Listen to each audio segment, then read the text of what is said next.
So Don, I have a lot of female friends that deal with emotional eating. What exactly is emotional eating and causes it?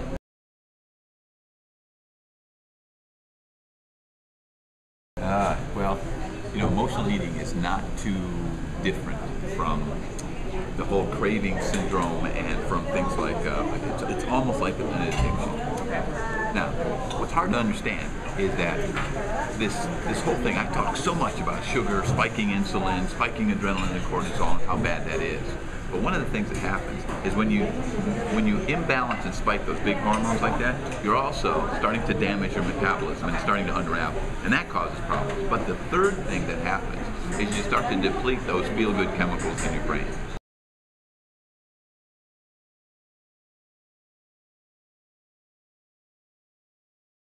Now think of all the women and all the people who are, what kind of life are people living these days? It's a life where it's just hurry and worry sickness, and they're always on the go, and they don't take time to eat right. But what's really the problem is we don't have a grasp at all on just the total volume of sugar, refined starches, and refined grains, things like that we're eating. We do not have a clear understanding of how much that is.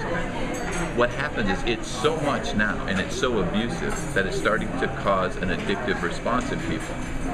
I have a colleague, her name is Dr. Nancy Appleton, and she talks extensively about the fact that sugar is an addictive substance very similar to things like cocaine and other addictive substances. And the way it works is it depletes those feel-good chemicals in your brain. Serotonin being one of them, dopamine is another. And we have to have a good supply of these neurotransmitters in order to feel happy, in order to respond the way that we want to respond, and in order to control our impulses.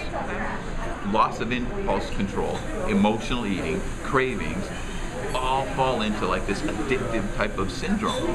And so the more stressed you get, the more you feel like eating sugar. The more sugar you eat, the more you mess with your glucose levels or your blood sugar levels. The more you mess with your blood sugar levels, the more your brain responds and goes, I'm in a panic situation.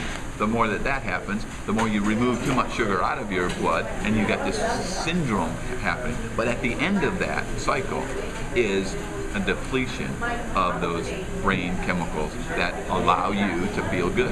We're handing out drugs like Prozac and Zoloft. Doctors are handing that stuff out like candy. Why? Because so many people are depleted in those neurotransmitters. Great, but the drug is not the answer. The answer is stop depleting the neurotransmitters in your brain and you won't have the problem.